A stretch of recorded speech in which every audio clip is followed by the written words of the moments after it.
अस्सलामुअलैकुम, सुबह बखैर, good morning और आदाब अर्ज़ है। आप देख रहे हैं बाखबर सवेरा। मैं हूं आपके साथ मदीहा नकवी।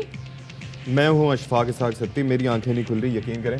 और मैं अभी ये कैमरा कट होने से पहले मैं दौड़ लगाने लगा था वहाँ पर कि जाके वो कॉफ़ी का मग किसी तरह से उठा के ले आऊँ, क्योंकि वरना क्या माशाल्लाह से सबसे पहले ज़बरदस्त जी कारकर्दगी पर तालियाँ। ये वजारत बिजली, उसके अलावा जो वफाकी हुकूमत ओवरऑल उन्होंने बड़ा ज़बरदस्त तरीके से इस बहरान को मैनेज किया। और अभी इस वक्त जब हम आपसे बात कर रहे हैं तो मेरे घर में भी बिजली नहीं है। मतलब आपकी तरफ क्या सूरत हाल है? ना मेरे कराची वाले घर में बिजली है, ना मेरे लाहौर वाले घर में बिजली। और आप ये देख लें कि जिनकी पाकिस्तान क्या बैरून मुल्क भी कोई जायदादें नहीं थी, आई एम श्योर कि वो ये नहीं कह सकते कि उनकी हर जगह बिजली होगी, क्योंकि वो जहाँ पर है वहाँ पे बिजली है। अच्छा जी, एक चीज़ तो ये आप ये देख लें कि सूरत हाल क्या है। एयरपोर्ट बिजली है, नहीं है? नहीं। अच्छा, रेलवे स्टेशन बंद पड़े जी, हॉस्पिटल्स बंद। भाई सती देखें, बाकी तो चीज़ें बंद हो जाए, लेकिन यहाँ पे तो देखें ज़िंदगी मौत का मसला है। इतनी मुश्किल से ऑपरेशन की डेट्स में थी, लेकिन कल हमने देखा है कि ओपीडीज़ बंद पड़े थे, ऑपरेशन थिएटर बंद पड़े थे, सब चीज़ें बंद है। समझ में नहीं आ रही है, परवाज़ें मुतासर, हर स्केड्यूल से मुतासर हो रहा है। आप ये देखें, मार्केट्स बंद है, मार्केट्स बंद है भाई। मोबाइल फ़ोन सर्विस नदारत, मोबाइल फ़ोन सर्विस नहीं होगी तो खैर है, उसके साथ आपको डेटा या वाईफाई या कोई भी इस तरह से किसी चीज़ तक रसाई नहीं होगी, क्योंकि वाईफाई सर्विस भी मुतासिर थी। आप ये देखें कि ये भी बड़ी ज़बरदस्त एक चीज़ है कि ना लोगों के राबते होंगे, ना लोग ट्विटर पर जाकर इनके शान में गुस्ताखियाँ करेंगे और ना कुछ कह पाएंगे। इनकी नहीं, उनकी। अच्छा, मतलब it's just a figure of speech. हाँ, आपकी शान में क्यों गुस्ताखी करेंगे? ये तो क्योंकि आपने इशारा मेरी तरफ किया था। आपका वफाकी हुक्म से क्या ताल्लुक? अच्छा, दूसरी बात है सती साहब, मुझे एक बात बताएं। वैसे आज ना हम दोनों के कपड़े कितने अच्छे लग रहे बगैर इस्त्री के। अल्लाह की मेरा है ये वाला। मैं देख के इस्त्री नहीं हुए तो क्या करे भाई, पूरी कौम को भागते भागते टाई भी नहीं मिली। सोचे मैं तो ये सोच रही थी कि पता नहीं लोग हमें देख भी रहे होंगे कि नहीं देख रहे होंगे, क्योंकि लोगों के घर में बत्ती तो आ नहीं रही, आलमी है। हाँ, मोबाइल चार्ज नहीं है, और मोबाइल चार्ज नहीं है तो वो नेटवर्क नहीं है, नेटवर्क भी नहीं है। आई होप हमें खलाई मखलूक जरूर देख रही होगी। बिजली भी नहीं है, घरों में पानी भी नहीं है, और महंगाई बहुत है, पैसे भी नहीं है, राशन भी नहीं है, इस धरती कुछ भी नहीं है। पर हमारे पास टॉप स्टोरीज हैं। वारिसों के अलावा हमें कौन देख रहा है?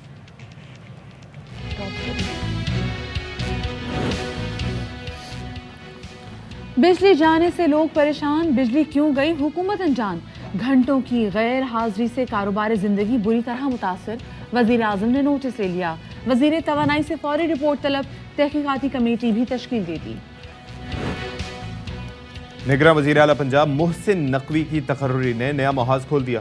इमरान खान का अदालत जाने और आज से यौमिया एहतजाज का ऐलान। कहते हैं डर है हालात मशरकी पाकिस्तान जैसे न हो जाए।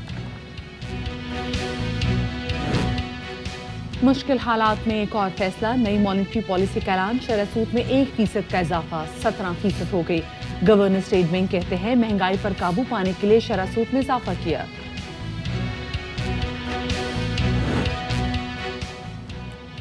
मुआशरे की बेहतर तरबियत में तालीम की अहमियत नज़रअंदाज नहीं की जा सकती। दुनिया भर में आज तालीम का दिन मनाया जा रहा है।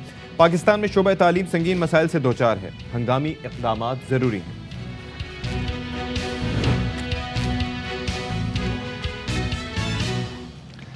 जी जनाब, तो शो के आगाज में सबसे पहले बात करेंगे है पावर ब्रेकडाउन के हवाले से। कल सुबह 7:34 पे पूरे मुल्क में हमने देखा कि एक बहुत बड़ा पावर ब्रेकडाउन हुआ है। तकरीबन 10 बजे के करीब हमने देखा कि वफाकी वज़ीर तवानाई खुर्रम दस्तगीर साहब ये दावा कर रहे थे कि 12 घंटों में बहाल कर दी जाएगी, जो पावर पूरे मुल्क में मौजूद नहीं है। लेकिन वही दावा जो पहले भी करते रहे, और वो दावा ही क्या उनका जो पूरा हो जाए। और हमने देखा कि अभी तक पूरा मुल्क जो है वहाँ पर अभी भी पावर ब्रेकडाउन देखा जा रहा है। अगर हम इस्लामाबाद की स्पेसिफिकली बात करें तो पावर ब्रेकडाउन के 24 घंटे बाद भी बिजली वहाँ पे मुकम्मल तौर पे बहाल नहीं हो सकी। 10,000 मेगावाट से ज़ायद बिजली बदस्तूर सिस्टम से आउट है, और कोल पावर प्लांट्स की 6,600 मेगावाट बिजली सिस्टम में वापस अभी तक आ ही नहीं सकी। न्यूक्लियर पावर प्लांट्स की 3,500 मेगावाट बिजली बहाल नहीं हो सकी, और साथ में न्यूक्लियर पावर प्लांट्स शटडाउन के 72 घंटे बाद पैदावार शुरू करते हैं। सो अभी तो जनाब पूरे हो गए 24 घंटे। अच्छा, वैसे न्यूक्लियर पावर प्लांट्स की जो बिजली थी वो तो समझें कि बिल्कुल एक नॉमिनल सा एक अमाउंट है, नॉमिनल से वो जो हम वो हमें लेकिन नहीं पाकिस्तान पहुंचती की जो पाकिस्तान का जो एक ओवरऑल हम बात करें कि जो बिजली पैदावार करने के कौन कौन से सिस्टम में सबसे ज़्यादा हाइडल से होती है, फिर उसके बाद आपके पास थर्मल से होती है, फिर उसके बाद एंड में आता है। नहीं थर्मल से अब तो फ्यूल से अच्छी खासी आपको बताया कि बिजली पैदा होती है, क्योंकि पाकिस्तान में हाइडल ज़राए पे कोई खास तवज्जो नहीं दी गई, ना कोई डैम बनाना कुछ हुआ। पर सतीश साहब मुझे आप एक बात ये बताएं, मतलब के इलेक्ट्रिक जो कि कहते हैं कि जी उनका एक अपना निज़ाम मौजूद है और 1800 मेगावाट से ज़ायद बिजली तो वो खुद पैदा करते हैं, लेकिन आप मुझे ये बताएं कि क्या 1000 मेगावाट भी कल क्या के इलेक्ट्रिक अपने सार्फिन को दे सका है, क्योंकि वो तो खुद बिजली पैदा कर रहा है। बढ़िया, मैं आपको बताऊं ना कि क्यों नहीं दे सका। कल जब हम बात कर रहे थे, वो हमारे साथ के इलेक्ट्रिक के तर्जुमान जब आए थे तो हमने उनसे पूछा कि आप टाइम दें, उन्होंने कहा कि जी नहीं टाइम नहीं, लेकिन very soon. He refrained himself from giving us any time। मैं बार-बार बात कर रही थी। और उसका मैंने उनसे फिर ये भी पूछा कि क्या जो विफाकी सतह पर बिजली बहाल होगी, क्या कराची की उससे पहले बहाल हो जाएगी? तो उन्होंने कहा we are working on it, हमारी टीम्स जो हैं वो they are on the field. अब फील्ड पे होने से क्या होगा भाई? शाम तक हो जाएगा। वो शाम तक नहीं हुआ। वो शाम पता नहीं कौन सी शाम है। ये सारे के सारे हैं बिजली पैदा करते हैं अपने एतबार से, पैसे लेते हैं अवाम से टिका के उसके, कराची के बिलखुसूस अवाम से, और उसके बाद जब बात आ जाती है पैदावार देने की तो फिर उसके बाद ओवरली रिलाई करते हैं फेडरल गवर्नमेंट पे या नेशनल ग्रिड पे, और ये जो है अफसोसनाक है भाई। ये पावर ब्रेकडाउन मैं जून, जुलाई, मई, अगस्त, सितंबर में देखती ना, मुझे समझ में भी आती सितंबर में भी देखा था ना, देखे ना। हाँ exactly, you are absolutely right, सितंबर, क्योंकि 3 महीने में दूसरा पावर ब्रेकडाउन है, तो मुझे समझ में आती कि जी पावर के ना कि बहुत लोड पड़ा है। ये सर्दियां हैं, समझ में नहीं आई कि जी सर्दियों में ऐसा क्या लोड पड़े कि अभी तक बहाल नहीं हो सका। अलीम मलिक हमारे नुमाइंदे इस वक्त हमारे साथ मौजूद भी हैं। कल भी काफ़ी मुफस्सल तरीके से वो हमें बता रहे थे कि क्या सिचुएशन हुई है, और कल अलीम मलिक ने हमारे लिए खबर ब्रेक भी की थी, इस वक्त हमारे साथ मौजूद भी हैं। अलीम ये बताएगा कि क्या सूरत हाल, हमें तो क्योंकि हमारे अपने घरों में लाइट नहीं है तो हमें लग रहा है पूरे मुल्क में लाइट नहीं है, आप बताएं कि क्या मुल्क के किसी कोने, किसी हिस्से, किसी शहर में लाइट आई भी है या वैसी सूरत हाल है जैसे हम देख रहे हैं? जी, जैसे कि अभी आपने बात की ना कि इदारे कुछ डेडलाइन देने से या टाइमलाइन देने से घबरा रहे थे, तो इदारों को जब सूरत हाल का अंदाजा हो, जब एक चीज के ऊपर ग्रिप हो, तो वो बता सकते हैं कि ये फॉल्ट क्या है और ये कितने अरसे में बहाल हो जाएगा, जो कि बदकिस्मती से हमारे यहाँ नहीं है। गुज़श्ता रात तो अब, और बाकी शहरों की क्या बात की जाए, अगर आप इस्लामाबाद ही देखें जो वफाकी दारकूमत है जहाँ से पूरा मुल्क कंट्रोल होता है, वहाँ रात को बिजली कहीं लेट नाइट तकरीबन 10 से बाद जाके मुकम्मल तौर पर बहाल हुई है। फिर अल्लाह सुबह अभी से इतलात आ रही हैं कि मुख्तलिफ इलाकों में फिर लोड शेडिंग है। उसकी वजह यह है कि जो हमारे पावर प्लांट्स हैं उन्होंने अभी तक भी मुकम्मल जो ट्रिप हो गए थे वो अभी तक मुकम्मल बहाल नहीं हुए, और इस सिलसिले में यही कहा जा रहा है कि ये जो मुकम्मल बहाली है पावर प्लांट्स की, उसमें मजीद 2 दिन लग सकते हैं। इस वक्त भी सूरत हाल ये है कि हमारी तकरीबन 10,000 मेगावाट बिजली सिस्टम से आउट है, यानी अभी भी ये कह लें कि हमारे पास अगर ये बिजली होती है तो शायद हमें ये जो अभी लोड शेडिंग हो रही है ये ना करनी पड़ती। अच्छा, क्योंकि जो लोग हमें देख रहे हैं, मतलब जो बेचारे यूट्यूब पे हमें देख पा रहे हैं और उनका मोबाइल अगर चार्ज है, या मुल्क से बाहर जो लोग बैठे हुए हैं, उनकी नॉलेज के लिए बताएं कि टोटल हमें कितनी मेगावाट बिजली दरकार होती है मुल्क को, और अगर 10,000 मेगावाट बिजली हमारे सिस्टम से भी बाहर है तो कितना हिस्सा हमारे मुल्क का बिजली मतलब लोड शेडिंग में डूबा होगा? लेकिन जी एक होती है इंस्टॉल कैपेसिटी, यानी जो कि हमारे पास होती है कि हम कहते हैं कि हमारे पास तकरीबन 36,000 की सलाहियत है। कुछ जो होती है उसे कहते हैं कि वो बिजली हर वक्त हमें दस्तयाब होती है, वो मुख्तलिफ वेरी करती है, क्योंकि अभी मौसम सरमा है। मौसम सरमा में आपको पता है रात को तो जो कल भी इन्होंने जो हरकत की है वो यही की है कि चूंकि इस वक्त मुल्क में सबसे बड़ी जो है वो डॉलर की किल्लत है, इनके पास ना तो इनको वार्न किया गया था मुख्तलिफ इदारों की जानिब से, तेल कंपनी की जानिब से, कि आपके पास स्टॉक्स नहीं है, स्टॉक्स मंगवाएं क्योंकि किसी भी वक्त कोई ब्लैकआउट हो चुका है। वजीर जो हमारे सीनियर वजीर हैं जनाब ख्वाजा आसिफ साहब, जो साबिक वजीर बिजली भी रह चुके हैं, उन्होंने भी कहा था कि जो हालात चल रहे हैं हमारे पास कुछ भी नहीं है तो किसी भी वक्त ब्लैकआउट हो सकता है। अच्छा। वही हुआ कि कल हम जब हमने रात को अपना फर्नेस ऑयल या अपना ईंधन बचाने के लिए जब रात को हमने काफी जो पावर प्लांट है उनको बंद किया कि इनकी जरूरत नहीं है, बंद करो, जब सुबह जब दोबारा हम चलाना शुरू हो गए तो वो सारे ट्रिप कर गए। जो आपने बात की कि जरूरत कितनी होती है, इस वक्त तक अगर हमारे पास तकरीबन 12,000 मेगावाट तक भी हो तो हमारा बहुत अच्छा गुजारा चल सकता है, हमें कहीं भी लोड शेडिंग नहीं करनी पड़ती है। लेकिन ये भी कोई एक मुस्तकिल फिगर नहीं है, क्योंकि बिजली की पैदावार जो होती है या जो तलब होती है वो हर घंटे में वेरी कर रही होती है, मुख्तलिफ घंटों में कहीं कोई इंडस्ट्री चल रही है। ये तो शुक्र है अलीम, आप अंदाजा करें कि मनाजिर कुछ और होते अगर मौसम सरमा ना होता, सर्द मौसम ना होता तो लोगों की हालत, वो तो लोगों के बिल बनाने का आलम ही कुछ और होता अगर शदीद गर्मी में ये हुआ होता। लेकिन एक तो ये है कि अर्जेंसी नहीं दिखाई दे रही, दैट इज़ अलार्मिंग। दूसरा ये है कि आप ये देखें कि फ्यूल अगर इंपोर्ट नहीं होगा तो यहाँ पर जितना आप पैदा करते हैं वो तो ना होने के बराबर ही है कि वो मैनेज कर सके ये सारी सूरत-ए-हाल। तो बहरहाल हम आपसे राब्ते में रहेंगे जी, आपसे मज़ीद भी मालूमात लेते रहेंगे इससे मुतालिक। बहुत शुक्रिया फ़िल वक्त आपका। तो अलीम मलिक, आपकी बात हुई आपके मुख्तलिफ शहरों में जो आपके अपने रिश्तेदार रहते हैं, आपने उनसे पूछा कि वहाँ पे इलेक्ट्रिसिटी की क्या सिचुएशन है? क्योंकि रात 9-10 बजे तक ਤੁਸੀਂ ਚੰਗੀਆਂ ਗੱਲਾਂ ਕਰਦੇ ਹੋ, क्यों है? बात किस पे होती? लैंडलाइन पे?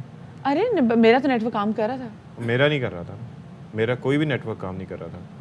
I tried my level best. वो कभी कभार जो है वो वाईफाई इधर उधर का कोई कनेक्ट हो जाए तो हो जाए, वरना अदरवाइज अच्छा, मेरा wifi was not working but मेरा नेटवर्क काम कर रहा है। वन वे और दी अनदर कुछ ना कुछ जो है वो खराबियां, और Something was not working, हाँ। अर्जेंसी जो है वो आप देख लें, वो कहते हैं कि जी ये तो मामूली सा फॉल्ट है। आप सोचें कि जिस मामले पे खुर्रम दस्तगीर साहब ये कह रहे हैं कि ये मामूली सा फॉल्ट है, तो उसमें अभी 24 घंटे हो गए। अगर ये गैर मामूली फॉल्ट होता तो फिर तो महीने लगने थे हाल होती। और मतलब पहले तो उन्होंने बोला कि इसको हादसा नहीं है, कहा कि जी हादसा नहीं है। फिर उसी प्रेस कॉन्फ्रेंस में जो कि तकरीबन की 13 मिनट, मतलब काफ़ी मुख्तसर वक्त की इनकी प्रेस कॉन्फ्रेंस थी, फिर उन्होंने कहा कि वज़ीर आज़म शहबाज शरीफ साहब ने इस हादसे का नोटिस ले लिया है। ये एक ऐसा हादसा है जिसने पाकिस्तान की, मतलब अगर स्पेसिफिकली देखा जाए तो गिरती हुई मईशत जो है ना उसको और नीचे धकेल दिया है। हर चीज़ कल पाकिस्तान में रुक गई। और ये नोटिस नहीं लेना चाहिए वैसे। इससे पहले नोटिस लिया करते थे वज़ीर आज़म साहब तो पैसे बढ़ जाते थे चीज़ों के। हाँ, मर गई। तो अब ये अल्लाह रहम करे, ये प्लीज़ खुदारा कोई भी वज़ीर आज़म आए जी नोटिस ना ले प्लीज़। कितनी बड़ी आयरनी है ना वैसे हमारे लिए कि हमारा वज़ीर आज़म किसी चीज़ का नोटिस ले तो उसकी सिचुएशन और हो जाती है। खैर जी, खुर्रम दस्तगीर साहब ने कल क्या कहा था, ज़रा आपको सुनवा देते हैं।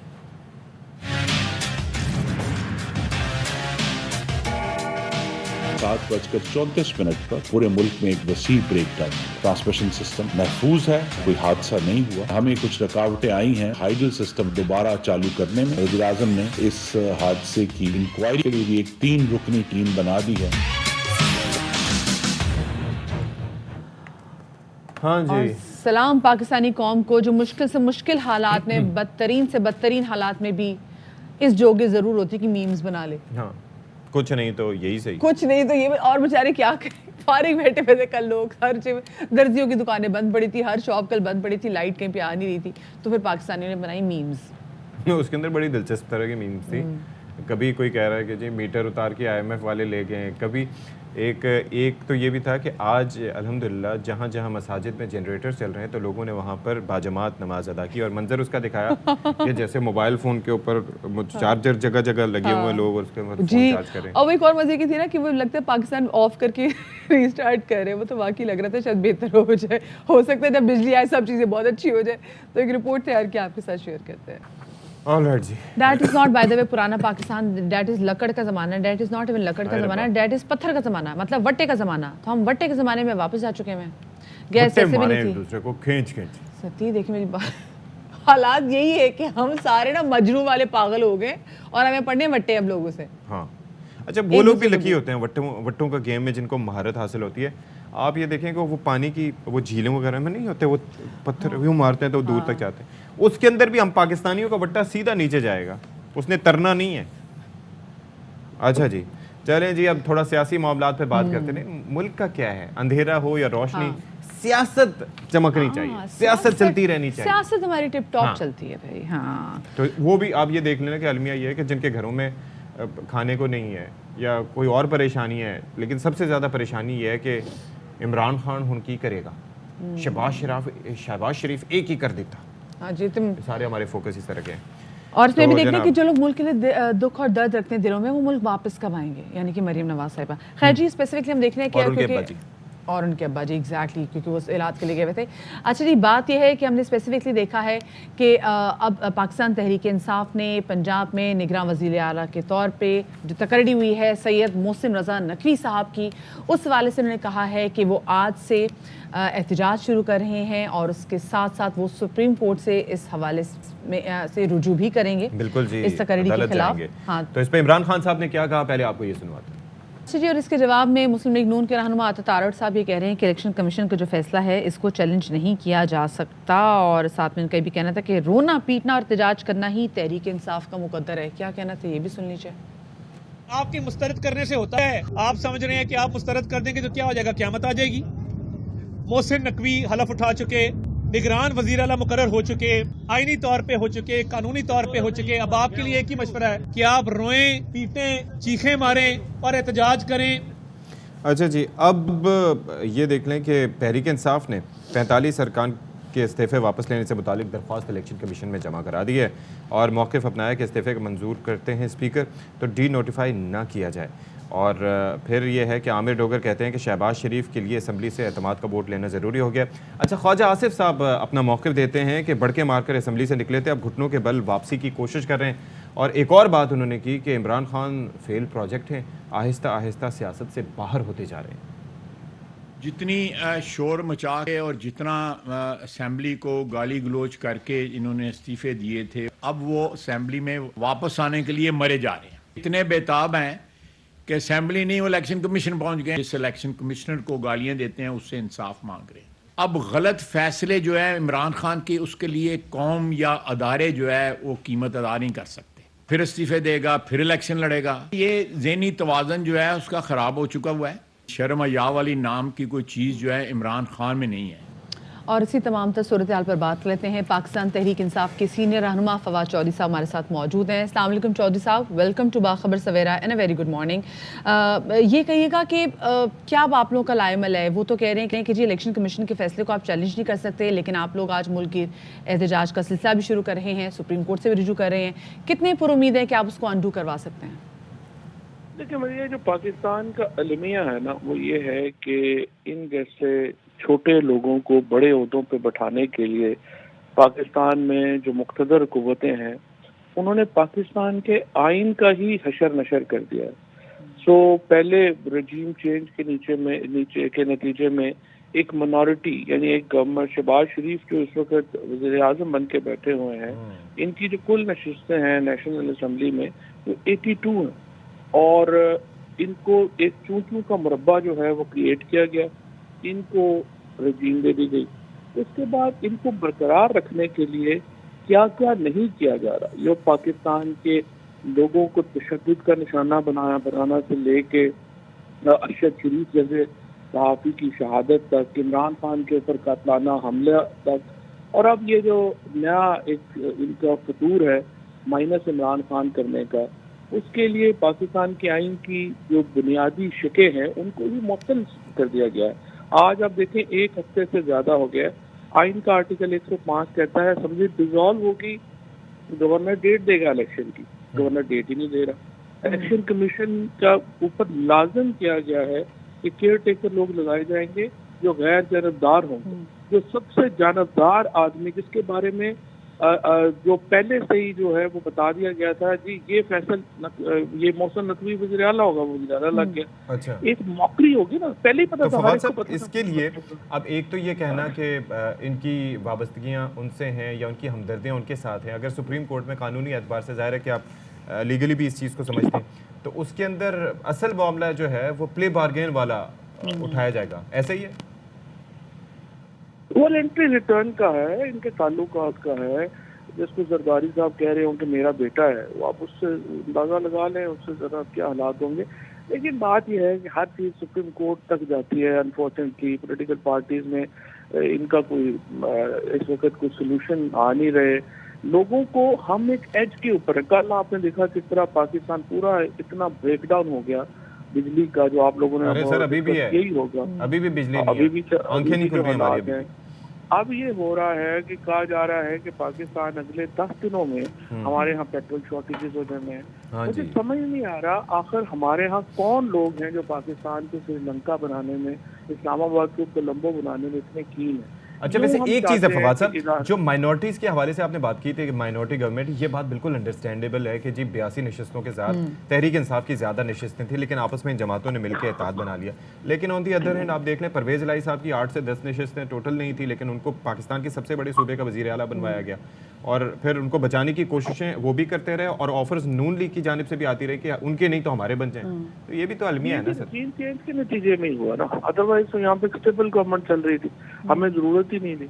और हमने तो फिर असेंबली डिसॉल्व की, इसीलिए डिसॉल्व की नहीं चल पा रहा था। ये हो ही नहीं सकता कि 10 नशिस्तों वाला या मिनॉरिटी गवर्नमेंट जो है वो इस तरह से हुकूमत चला जाए। और हमारे जो, और फिर आप देखें आज इन्होंने क्या किया, चुन चुन के वो अफसर जो 25 मई के वाकयात में मुलव्वस है उनको उठा के एडमिनिस्ट्रेटिव वोटों पे लगाए। यानी आपको वाज़ेह नजर आ रहा है ना कि आप एडमिनिस्ट्रेटिव, आप इंतजामिया इस्तेमाल करके अवाम को चाहते हैं कि वो वोट का हक इस्तेमाल ना करें, और उनके ऊपर तशद्दुद करने वाले लोगों को। कल जो कमीशन है, जो साबिक जज थे हाई कोर्ट के, उन्होंने जो अपनी रिपोर्ट जमा करवाई है, उन्होंने ये जो नए CCP और लाहौर लगे हैं, सदीक कमियाना और जो अफसरान, उनके खिलाफ क्रिमिनल केसेस का कहा है। अगले दिन इलेक्शन है, आप उन्हें यहाँ पे दोबारा CCP अपॉइंट कर रहे हैं। तो ये एक मजाक मुल्क में चल रहा है। सिर्फ 24 घंटों के अंदर अंदर जो सबसे बड़े डिसीजंस लिए गए हैं। बिल्कुल सही कह रहे हैं आप, बहुत शुक्रिया जी। फवाद चौधरी साहब हमारे साथ मौजूद थे।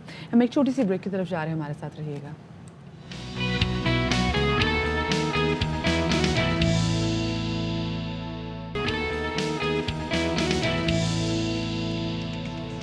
Welcome back after the break. और कल गवर्नर स्टेट बैंक ने नई मॉनेटरी पॉलिसी का ऐलान कर दिया है, और शरह सूद में भी कर दिया गया इजाफा। पहले जो 16% थी, अब उसको बढ़ा के कर दिया गया है 17%। और साथ में ये भी कहा जा रहा है जनाब कि महंगाई से ओवरसीज़ के अखराजात बढ़ते हैं, और असर तरसीलात ज़र पर भी पड़ता है, और कर्ज़ों की अदायगी का असर हमारे रिजर्व पर आ रहा है। और आने वाले साल में ये भी कहा गया है कि GDP ग्रोथ में भी कमी वाक़या होगी 2 से 3%। अल्लाह रहम करे। के लिए जो इस वक्त एक्सपेक्टेशंस है वो एंकर करने के लिए 1% का इजाफा जो है वो नागज़ीर है, और इसलिए कमेटी ने ये 16% से बढ़ाकर इसको 17% कर दिया है। लार्ज स्केल मैन्युफैक्चरिंग है, उसकी काफ़ी उसमें इश्यूज जो है वो चल रहे हैं। गो के एक्सपोर्ट्स और रेमिटेंसेस में स्लो डाउन है, लेकिन इस स्लो डाउन के बावजूद हमारा जो करंट अकाउंट डेफिसिट है पहले 6 माह के दौरान, जुलाई से दिसंबर 2022 तक, वो 3.7 बिलियन है। उसमें मज़ीद जो है वो बेहतरी आएगी। ज़्यादा इम्कान ये है कि हम 9 बिलियन से नीचे का करंट अकाउंट डेफिसिट जो है वो अचीव कर पाएंगे। हमारे गैर मुल्की कर्ज़े हैं कि जो लोन रीपेमेंट्स हमने काफ़ी सारी पहले ही कर ली हैं, और कुछ अभी बाकी रहती हैं जो हमने रीपेमेंट्स की हैं। लेकिन उसके साथ साथ हमारे रीपेमेंट की वजह से रिजर्व्स के ऊपर भी इम्पैक्ट आया, और हमारे रिजर्व्स जो है वो कुछ उसमें कमी आई है। इसके मार्केट के अंदर एक जो इनफ्लोज और आउटफ्लोज का गैप है, वो जो कर्व के अंदर जो ग्रे मार्केट है उसमें रेट हाई है। $3 बिलियन है जो वो हमने इस फिस्कल ईयर में के रिमेनिंग 5 महीनों में रीपे करना है।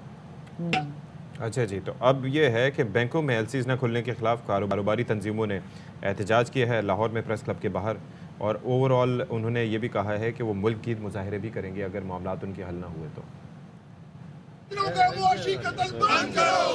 स्टेट बैंक की गुंडागर्दी नहीं चलेगी, ताजरों का माशी कत्ल बंद करो। और इसी तमाम से सूरत हाल पर हम तबसरा ले लेते हैं। हमारे साथ मौजूद हैं मुआशी तजियाकार और साबिक चेयरमैन FPR शब्बर ज़ैदी साहब, उनको शामिल गुफ्तगू करेंगे। ज़ैदी साहब, बहुत शुक्रिया आपका, अपने बाखबर सवेरा को वक्त दिया। ये कहेगा कि 27 साल में हम देख रहे हैं कि शरह सूद अपनी बुलंद तरीन सतह पर आ गई है, 16 से बढ़ाकर इसको अब 17% कर दिया गया है। आपको लगता है कि ये मौसर इक़दाम होगा?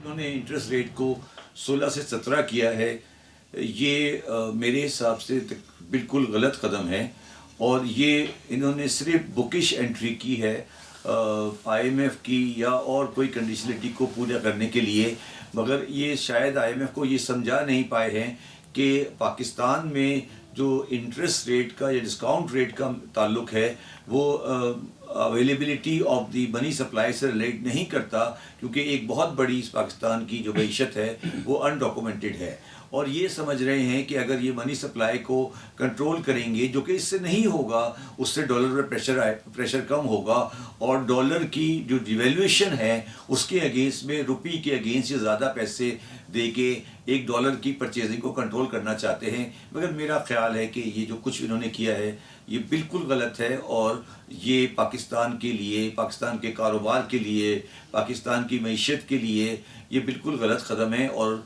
जो लोग ये फैसला कर रहे हैं वो पाकिस्तान की मईशत को नहीं समझते। तो शब्बर साहब, गवर्नर स्टेट तो ये दावा भी करते हैं कि इससे तो महंगाई कम होगी, ऐसा ही है?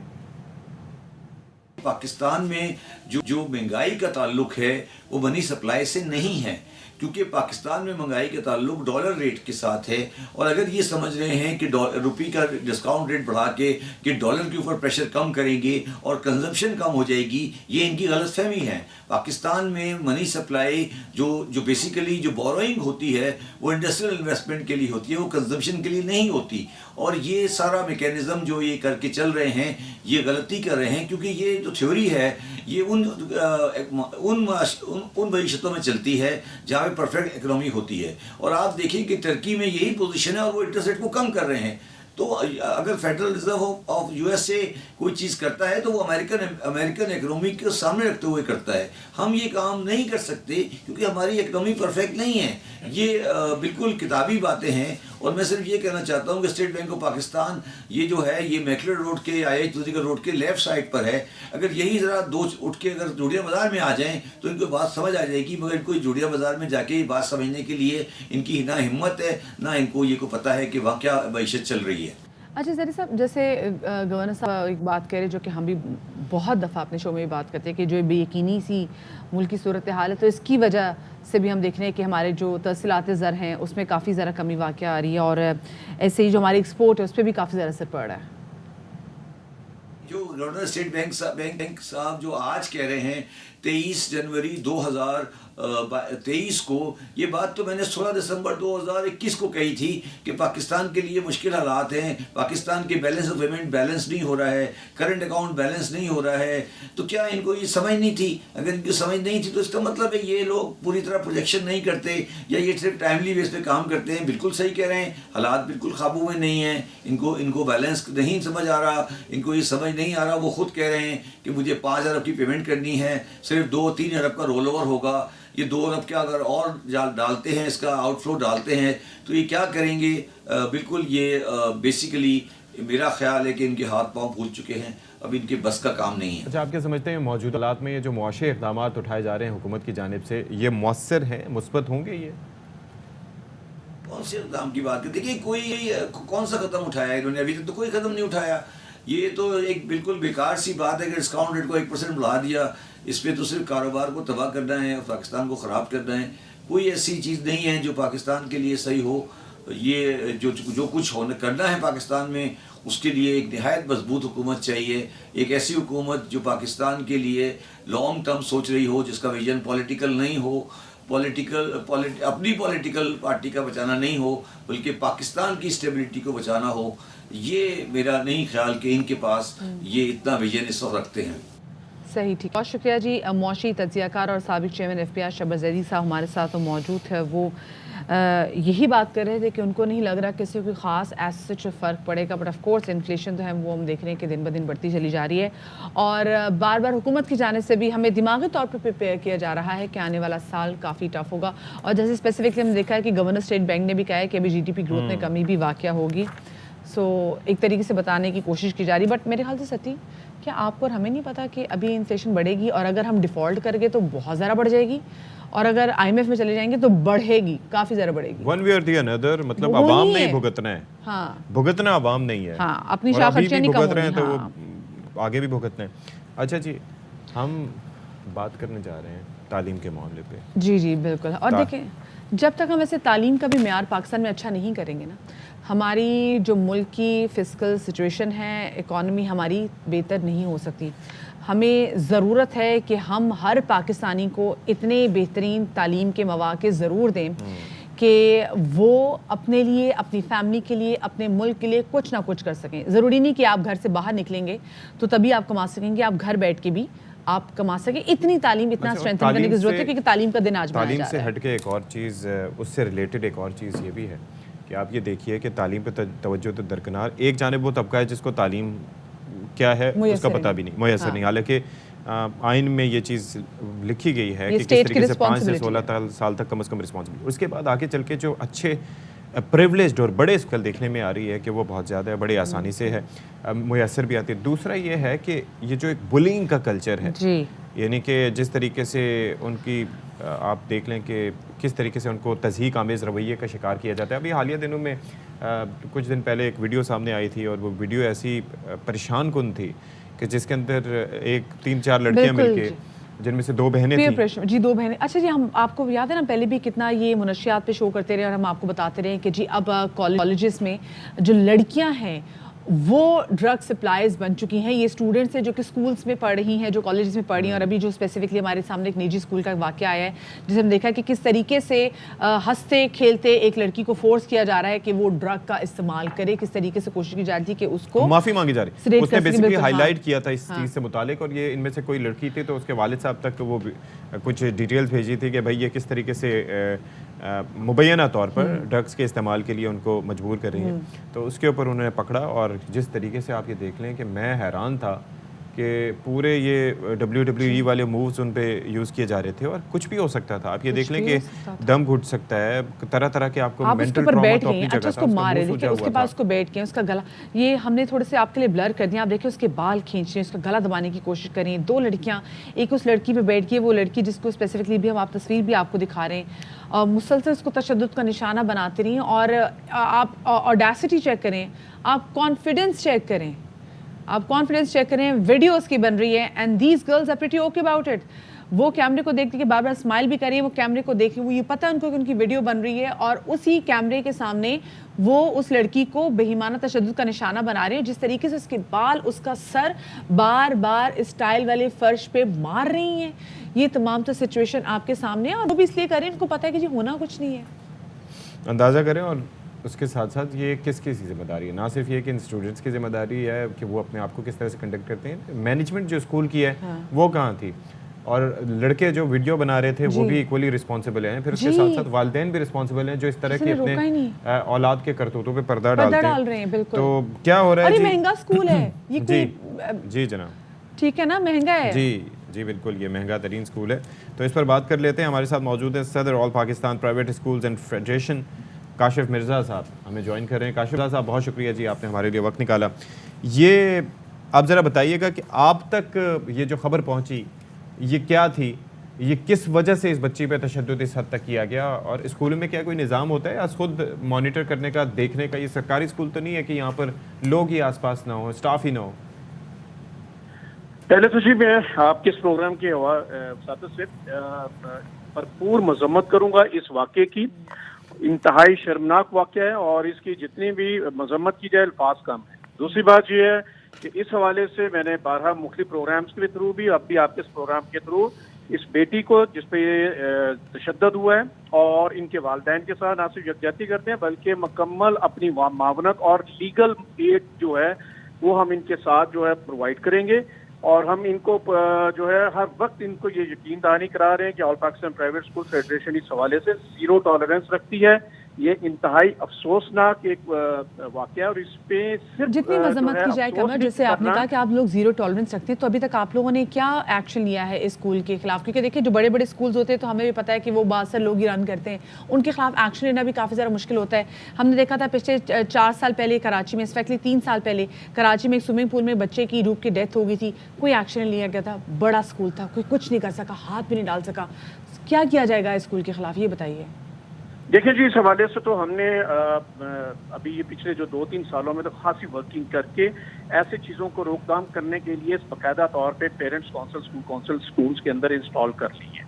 और अब तो वो बाकायदा तौर पे लाहौर हाई कोर्ट के अंदर हमने एक केस में खुद से जो है इसको इनिशिएट भी किया और अब वो इंटैक्ट है और इस स्कूल में भी वो लाजमन है। और अगर इसमें वो नहीं है तो लाजमन यकीनी तौर पे उसने फिर एक वो बहुत बड़ी एक और वायलेशन की है।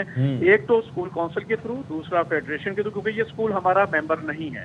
लेकिन बावजूद इसके हमारा लीगल डिपार्टमेंट मुकम्मल तौर पे इस बेटी को और इनके वालिदैन को अपनी जो है लीगल टीम वो प्रोवाइड करेंगे और इसके खिलाफ जो जो कानूनी इकदाम हैं उसमें हम मुकम्मल तौर पे इनका साथ देंगे और इसमें अनकंडीशनल ये साथ होगा।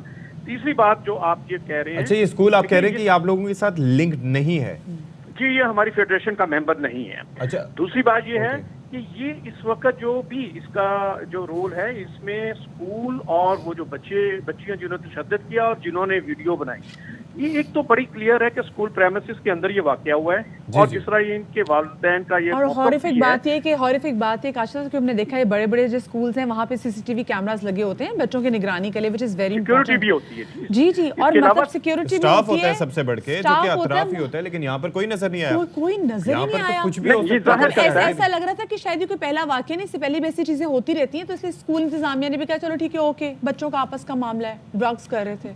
इसमें एक और चीज भी है जो खतरनाक है। देखें, एक तो इसमें स्कूल के पार्ट पे एक सीवियर नेग्लिजेंस है, सिक्योरिटी कैमरास भी होते हैं और वो जो है सिक्योरिटी भी होती है। ऑब्वियसली अगर इनके बच्ची पे 40 मिनट जिस तरह इनका कहना है कि तशद्दुद हुआ है, तो ये हो ही नहीं सकता कि स्कूल के इल्म में ना आए। और फिर दूसरी बात ये है कि मंशियात का इस्तेमाल करने की बात की गई है। ये बहुत संगीन मामला है। मैं इस वक्त भी लाहौर हाई कोर्ट और सुप्रीम कोर्ट के मुख्तलिफ केसेस के अंदर प्राइवेट स्कूल को इस इशू के ऊपर, हम तो खुद इसके ऊपर बहुत परेशान हैं और बल्कि बहुत सी कमेटियों में मैं रिप्रेजेंट कर रहा हूँ।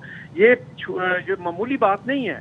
एक मंशियात का इस्तेमाल, दूसरा उसकी निशानदेही करने पे बच्चे पे तशद्दुद होना और फिर उसकी वीडियो को वायरल करना, ये बहुत ही संगीन जो है ये इस पे सेक्शन लगते हैं। जबकि मैंने FIR की कॉपी देखी है जिसके अंदर जो लगने चाहिए थे सेक्शंस वो नहीं लगी हुई, बल्कि तो सर फिर आप लोग जरूर सेक्शंस पे काम कीजिएगा कि ताकि ऐसा हो और ये बच्चियां कैफरे किरदार तक पहुंचे। एक बात ये है ताकि आने वाले लोगों के लिए इबरत का निशान बने। बहुत शुक्रिया आपका काशिफ मिर्जा साहब। ऐसे वीडियो अगर ये ना किसी तरह से सामने आती तो अगलों ने मुकर जाना था कि ऐसा कुछ हुआ भी था। तो it's a blessing in disguise. एक ब्रेक लेते हैं, ब्रेक के बाद हाजिर होंगे।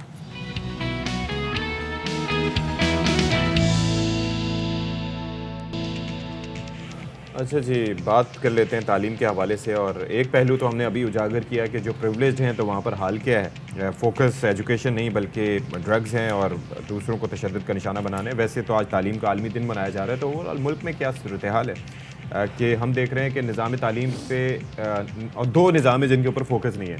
एक निज़ाम तालीम है और दूसरा निज़ाम सेहत है, ठीक है। और उसके अंदर फिर कोशिश की जाती है कि जो जाएं तो वो अपने बच्चों को प्राइवेट स्कूल्स में भेजें और फिर उसके अंदर फिर हम बात करते हैं यकसा तालीमी निसाब के वाले से बात भी करते हैं कि जी तालीम के जो एजुकेशन के लेवल है वो एक होना चाहिए और हर बच्चे के पास वो मौके मुयसर होने चाहिए। पाकिस्तान इस वक्त कहाँ खड़ा है, क्योंकि आज इंटरनेशनल एजुकेशन डे है, इस हवाले से बात करेंगे। हमारे साथ मौजूद हैं चेयरमैन HEC माहिर तालीम डॉक्टर मुख्तार अहमद, उनको शामिल गुफ्तगू करेंगे। मुख्तार साहब बहुत शुक्रिया आपका अपने बाखबर सवेरा को वक्त दिया। मुख्तार साहब, एक तरफ तो हम ये बात करें कि मुल्क आज इंटरनेशनल डे फॉर एजुकेशन मनाया जा रहा है, पाकिस्तान में एक आबादी ऐसी बच्चों की जो कि स्कूल नहीं जा पा रही, दूसरी जानिब जो आबादी स्कूल जा पा रही है उसके वाले से अब हमें ये कंसर्न ज़्यादा पड़ गया कि वो स्कूल में कहीं वो ऐसी नशे की लत में न लग जाए। हम कहाँ खड़े अगर तालीमी हवाले से देखा जाए तो? I don't know if we are खड़े, वो क्या कहते हैं कि हम कहाँ खड़े, तो खड़े तो नजर ही नहीं आ रहा। हम तो गिरे हुए हैं। नहीं, लेटे भी नहीं है, लेटा तो सुकून से होता है ना, ये गिरे हुए हैं बेसिकली। और बदकिस्मती से हमने पाकिस्तान सिर्फ चंद उन लोगों के लिए छोड़ दिया जो मर्जी करें और उनको कोई टच ना करे, उनके लिए पाकिस्तान है। हम गरीब आदमी के लिए तो पाकिस्तान नहीं है। हम तो यहाँ पे बेचारे एलियन के तौर पे हैं और सर्वाइवल कर रहे हैं। ये जो भी आप मेरे से पहले जो डिस्कस कर रहे थे अनफॉर्चुनेट वाकया, दिस इज वेरी सैड।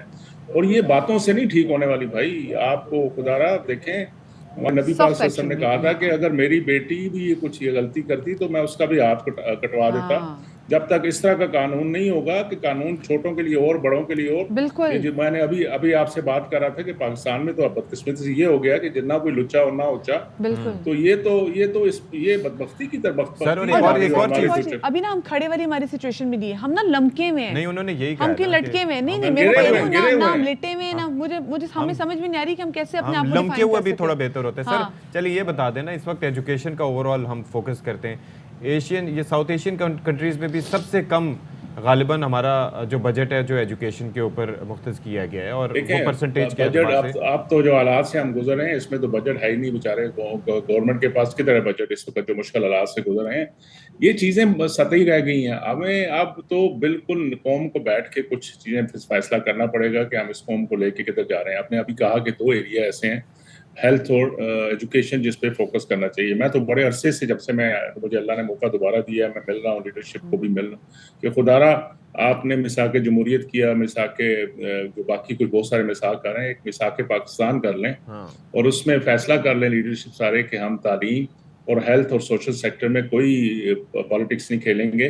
जो भी गवर्नमेंट है उसने जो हेल्थ में प्रोजेक्ट शुरू किया, जो एजुकेशन में किया, सो उसको दूसरी आने वाली कंप्लीट करके उसके ऊपर बिल्ड करेगी। ये नहीं है कि एक आता है वो कहता है ये पिछले ने शुरू किया था, गलत था, हम अभी ये थोड़ी शुरू। और हम कोविड के टाइम में 70 साल से लटक गए थे चाइना में, बच्चे स्कॉलरशिप के लिए गए हुए थे। ऐसा ही है जी। तो ये जब तक ये चीजें नहीं होंगी, जब तक ये मसाइल हल नहीं होंगे, ये चीजें जो है वो हल नहीं होगी मसले। अच्छा मुख्तार साहब, एक और चीज है सर, वो कर तो रहे हैं वैसे, आवाज आ रही है? देखें जी जी, आवाज पहुंच रही है आप तक हमारी? अच्छा जी, doctor Mukhtar Ahmed, chairman higher education commission और माहिर तालीम हमारे साथ मौजूद थे। और देखें फोकस की बात है, आप ये करते हैं मुकम्मल ना, देखें जो गोस्ट स्कूल्स बनते हैं, जो कि ऑन पेपर बनते हैं, ऑन पेपर उनकी रेनोवेशन के लिए रकम जाती है मैनेजमेंट के, तो वो कंटिन्यू रहते हैं ना, उनके अंदर कोई रखना नहीं आता, जो औताकें यूज होती हैं। आपको पता है हमारे यहाँ लोग इसलिए इन्फ्लेशन का ज़्यादा शिकार होते हैं क्योंकि लोगों की कहते हैं सैलरी का एक बड़ा हिस्सा उनके बच्चों की तालीम के स्कूल की फीस देने में चला जाता है, उनकी ट्यूशन फीस में चला जाता है। जो डेवलप कंट्रीज है वहाँ पे लोगों के मसले मसाइल नहीं है, उनको पता है कि उन्हें बच्चों की स्कूल फीस नहीं देनी, ये स्टेट की जिम्मेदारी है। सर हमारे यहाँ स्टेट क्यों नहीं आगे बढ़ के जो है ये रिस्पॉन्सिबिलिटी लेती है? और क्योंकि हमने बजट तो मुख्तस किया होता है तालीम पे, लेकिन वो नज़र क्यों नहीं आता हमें? ये सिर्फ ये तो परसेप्शन बन चुकी है ना हमारे पाकिस्तान में कि या तो बाहर से हमें कोई तालीम के लिए इमदाद देगा या गवर्नमेंट जिम्मेदारी लेगी। ये खाली एक गवर्नमेंट, किसी भी मुल्क में खाली गवर्नमेंट जिम्मेदारी नहीं ले सकती, ये हम सब की जिम्मेदारी है। पेरेंट्स की जिम्मेदारी है, सोसाइटी की जिम्मेदारी है, फिलैंथ्रोपिस्ट की जिम्मेदारी है, गवर्नमेंट की जिम्मेदारी है कि ये हमारे बच्चे हैं, हमने इनको पढ़ाना है। हम अपना जो है ना एक दूसरे पे बर्डन को बाल पास करते रहते हैं ना, वो चेयर वाला गेम नहीं बचपन में खेला करते थे कि एक को कैरी फॉरवर्ड करे, दूसरे को एक दूसरे के फेंकने बाल फेल करते हैं, ये इससे नहीं बन रहा। देखिए हमारे पास ह्यूज पॉपुलेशन है, ये गोल्ड माइंड है, इस पे इन्वेस्टमेंट करनी चाहिए। हमें अपने बच्चियों को अच्छी तालीम देनी है ताकि हमारा फ्यूचर पाकिस्तान का सेफ हैंड में आ सके। जब तक ये नहीं होगा और हर एक अपनी जिम्मेदारी नहीं उठाएगा, खाली स्टेट कभी भी नहीं पूरा कर सकती। दुनिया में कोई मुल्क ऐसा नहीं है, स्वाय चंद वो जो छोटे मुल्क हैं जिनके पास रिसोर्सेज बहुत ज्यादा है। हर एक को अपनी जिम्मेदारी गवर्नमेंट को भी करनी है, बाकी लोगों को भी, हम सोसाइटी वालों को भी पूरा सोचना है कि हमने अपने बच्चों की पढ़ाई के लिए क्या किया। कलेक्टिव नेशन हम आगे बढ़ सकते हैं और ठीक है सर, ऐसे गैर तालीमी क्या कह सकते हैं एरा से हम ऐसे ही बाहर निकल सकते हैं। बिल्कुल जी, बहुत शुक्रिया chairman higher education commission doctor Mukhtar Ahmad हमारे साथ मौजूद थे। Thank you so much for being with us. हमेशा अच्छी बात करते हैं, लेकिन आई होप कि किसी के कानों पे जो है वो रींग जाए, यानी कि जो बजट है वो उसकी इम्प्लीमेंटेशन हो। अव्वल तो जो होता भी है कम से कम परसेंटेज वाला, वो भी कहीं दिखाई नहीं देता।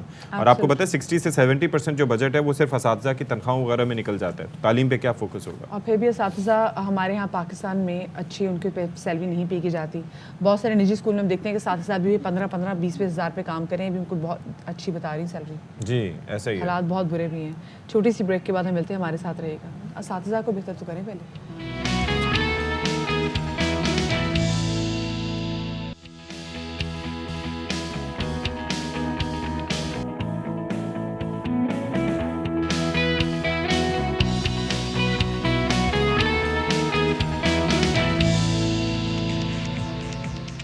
ख़वातीन और हज़रात, एक बार फिर से आपके सामने हम मौजूद हैं और अभी भी बिजली की बहाली का जो अमल है वो मुकम्मल तौर पर मुकम्मल नहीं हो सका, यानी कि आधा भी नहीं हो सका, और उसके अंदर अभी आपको मज़ीद इंतज़ार करना होगा।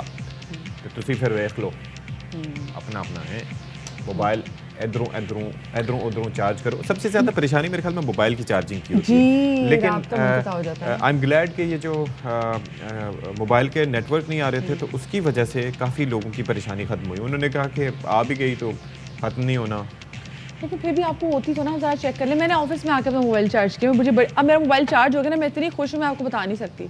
मेरा मोबाइल चार्ज नहीं था। और साथ में अभी ब्रेक में मेरे घर वालों से मेरी बात हुई लाहौर में, तो पता चला जी वहाँ पे लाइट आ गई है। मैं बड़ी खुश हूँ, मुझे खुशी हो रही है। ऑफ कोर्स आप जब घर में आपके बूढ़े वालिदैन होते हैं, आपके यूपीएस सारा डाउन हो जाते हैं। मुबारक हो। हाँ सोचिए, ये हमारी खुशियाँ हैं, वो ये आपने नोट किए, ये हमारी खुशियाँ हैं। बत्ती आ गई, बत्ती चली गई, बत्ती आ गई, बत्ती चली गई, लेकिन कल के बाद तो आ गई। भाई बड़ी मेहरबानी। मतलब हुकूमत ने आपको बताया कि आप इन्फ्लेशन को रो रहे हो, रुको। हाँ, अभी इन्फ्लेशन को आप भूलोगे, सब्र करो, रुको जरा, सब्र करो। लाइट चली गई है। हाँ, सारा फोकस है उस पे यार। देखिए कितना भूल गए ना, सारे मसाइल भूल गए, बस जी। बिजली नहीं है, बिजली नहीं है। हालांकि आटा लाइट नहीं आ रही, लाइट कल भी लाइट महंगा लाइट नहीं आ था, चिकन कल भी महंगा था, अभी भी मसाइल हल नहीं हुए। प्याज कल भी महंगा था, सब्जियां कल भी महंगी थी, हर चीज़ कल भी महंगी थी, लेकिन सारा फोकस किस पे था?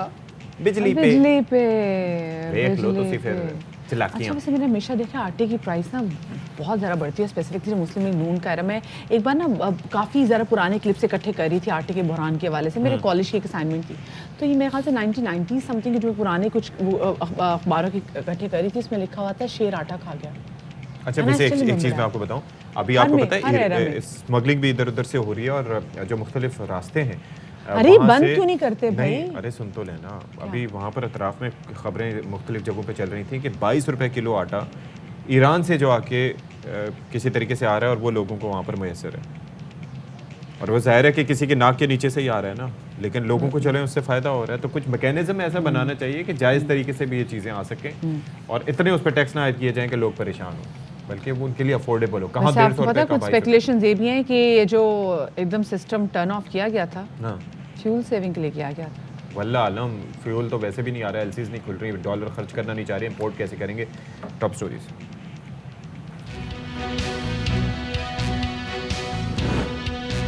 मुल्क भर में सर्द मौसम के डेरे, ठंडी हवाओं के गली गली पहरे, मरी में वक्फे वक्फे से बर्फबारी, सयाहों की आमद का सिलसिला जारी।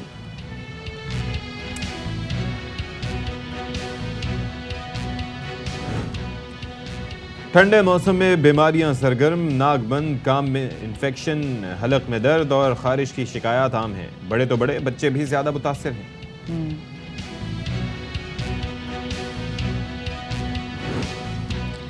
सऊदी अरब के खिलाफ मैच में फ्री किक पर ऐसा गोल किया कि दुनिया दंग रह गई। प्लेयर ऑफ द मैच के अवार्ड जीतने वाली पाकिस्तान की कप्तान मारिया जमीला खान है आज बाखबर सवेरा की मेहमान।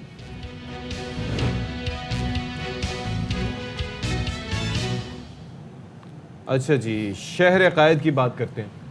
साल का पहला महीना ही हम देख रहे हैं कि किस तरीके से ओवरऑल भारी साबित हो रहा है। अच्छा, ना सिर्फ ये कि शहर कायद में, बल्कि ओवरऑल पूरे पाकिस्तान में जो सूरत हाल देख लें, सियासी एतबार से कहाँ खड़े हैं हम। नेशनल असम्बली ऐसी है कि जिसमें अपोजिशन है ही नहीं, ठीक है, अनसर्टनिटी।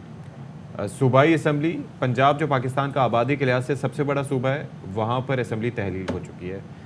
केपी असम्बली तहलील हो चुकी है, ठीक है। बलूचिस्तान असम्बली नॉन एग्जिस्टेंट है। तो ओवरऑल मसाइल जी हैं। बिजली का मामला अभी तक सॉर्ट नहीं हुआ। जी, बिजली के मामले से आता है। जी जी, खुर्रम दस्तगीर साहब गुफ्तगू करें, आपको दिखाते हैं।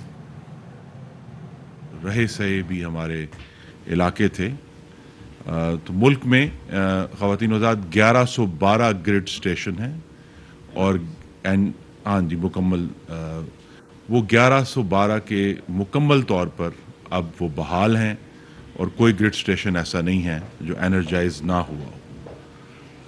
और इस बहाली में मैं सराहना चाहता हूँ नेशनल ट्रांसमिशन डिस्पैच कंपनी और पावर डिवीज़न, और साथ ही हमारी मुआवनत और ताउन किया हमारे साथ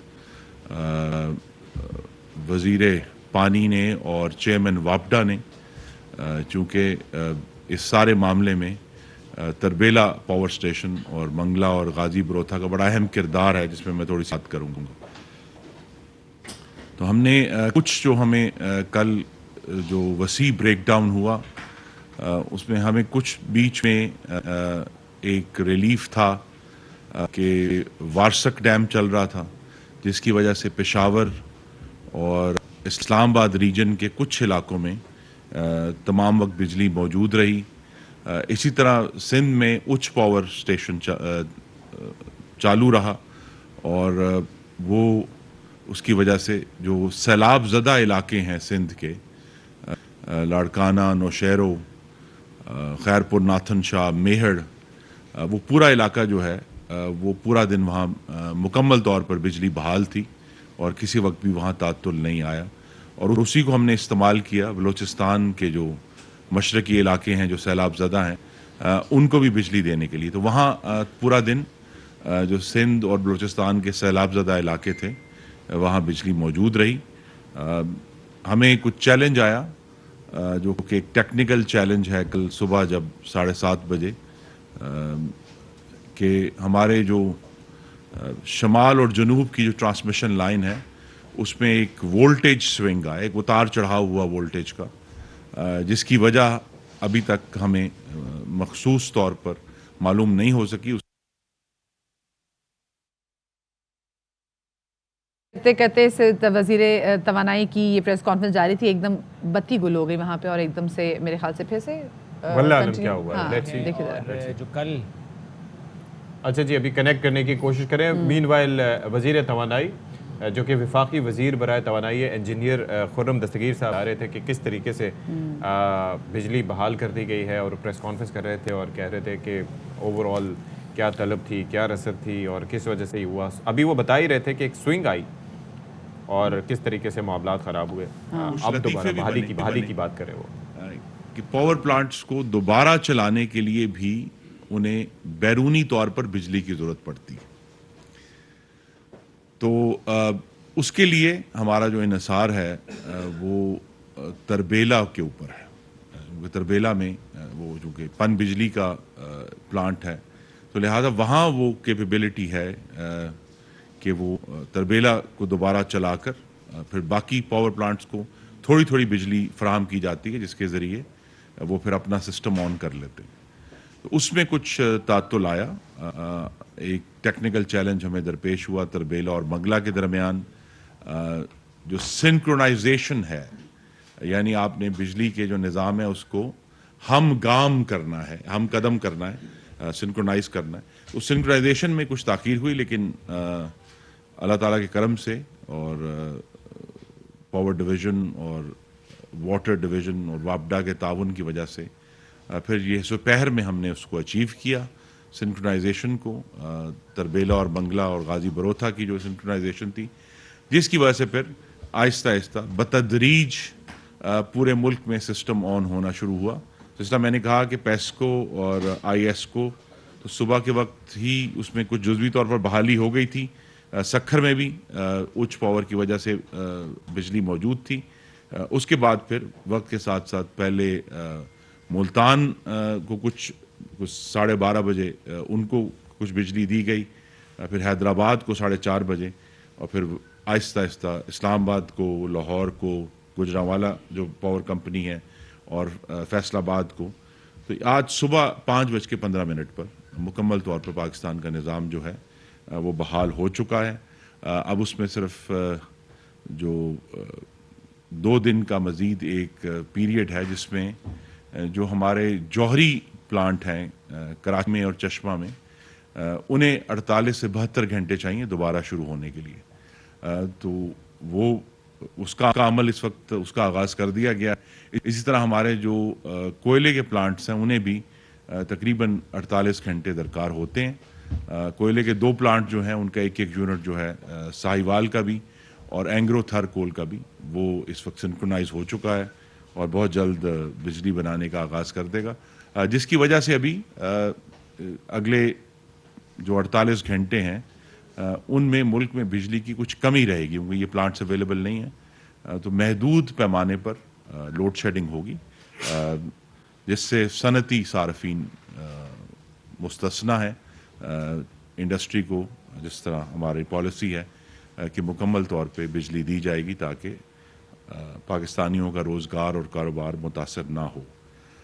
2-3 इश्यूज़ थे जी जिसमें आपके सामने रखने हैं, इसका हिस्सा है ये। पहली बात यह है कि कल जो एक हमें डिस्टर्बेंस हुई सिस्टम में, उसकी वजह से जो हमारा तरसीली निज़ाम है पूरे मुल्क का, वो अल्लाह ताला के करम से महफूज है रहा है। उसमें किसी किस्म के किसी नुकसान की हमें इतला नहीं कि कहीं कोई आग लगी है या किसी धुंध की वजह से, कोई ऐसा इशू नहीं है। तो तरसीली निज़ाम मुकम्मल तौर पर महफूज है और यही वजह थी कि हमें फिर जब एक दफ़ा हमारी सिंक्रोनाइजेशन हो गई तो उसमें कोई रुकावट नहीं आई और हमने बहाल कर लिया। दूसरा जो अफवाहें उड़ी वो भी मैं वाज़े तौर पर उसकी तरदीद करना चाहता हूँ कि हमारे पास बिजली के कारखानों को चलाने के लिए वाफर ईंधन मौजूद था और है। इस पर खबर उड़ी कि ये डीजल नहीं है, फर्नेस ऑयल नहीं है, वो सब मौजूद हैं और उन्हीं को इस्तेमाल करके हमने ये जो बहाली है ये हासिल की है। तो लिहाजा ये बड़ी वाज़े होना चाहिए कि मुल्क में ईंधन की कोई कमी अल्लाह ताला के करम से नहीं है और वाफर मौजूद है जिस तरह हमें ज़रूरत है। लेकिन उसके साथ ही एक बात जुड़ी हुई है कि हमें सार्फिन के बिजली के बिलों का भी ख्याल है, तो लिहाजा उसको कम से कम रखने के लिए, फ्यूल प्राइस एडजस्टमेंट को कम से कम रखने के लिए हम ये जो महंगे प्लांट हैं इनको कम से कम चलाते हैं। और ख़ास तौर पे ये भी आपके नॉलेज में होना चाहिए कि जनवरी की जो रात का वक्त है, पूरे साल के दौरान बिजली की सबसे कम तलब जो है वो जनवरी की नाइट्स में होती है। और वो तलब जो पिछले साल जून में हमने 30,000 मेगावाट को तजावुज़ करते हुए देखी थी, वो परसों रात को सिर्फ 8,615 मेगावाट थी।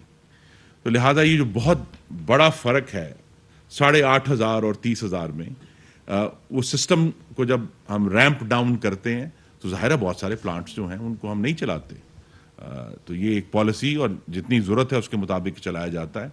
दिन के वक्त अभी भी 11,500 से 12,500 तक की तलब होती है जिसको हम इंशाल्लाह आज भी पूरा करेंगे और परसों तक तो इंशाल्लाह सब कुछ मुकम्मल तौर पर बहाल हो जाएगा।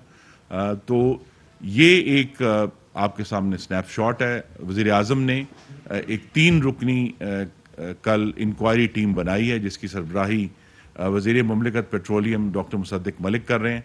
उनके साथ 2 बड़े तजर्बाकार रिटायर्ड अफसरान हैं जो उनकी मुआवनत करेंगे और हम इसमें पूरी तरह उनके साथ ताउन भी कर रहे हैं कि जहाँ भी उनको रिक्वायर्ड है ये इश्यूज़ उनको हम तमाम इंफॉर्मेशन प्रोवाइड करें।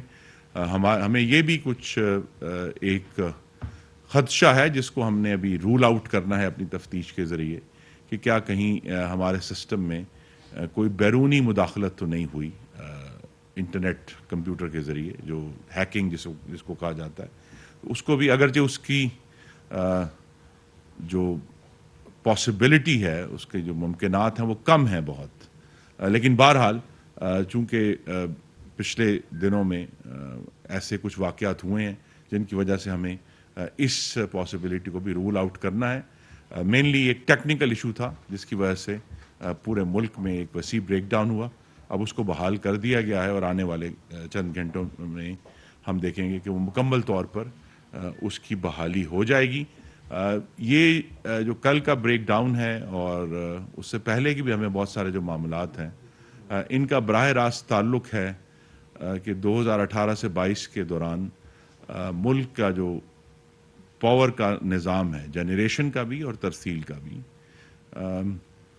उस तरक्की दुश्मन और सीपैक दुश्मन हुकूमत की वजह से उसमें इन सिस्टम्स में कोई नई सरमायाकारी नहीं की गई। इनको बेहतर करने के लिए कोई मैकेनिज़्म क्रिएट नहीं किया गया। इससे पहले भी चंद महीने पहले भी एक महदूद ब्रेकडाउन हुआ था जिसको हमने मुल्क के शुमाली हिस्से तक ही महदूद नहीं आने दिया था और वो साउथ तक महदूद रहा था। तो यहाँ महसूस नहीं हुआ कि एक ब्रेकडाउन हुआ है।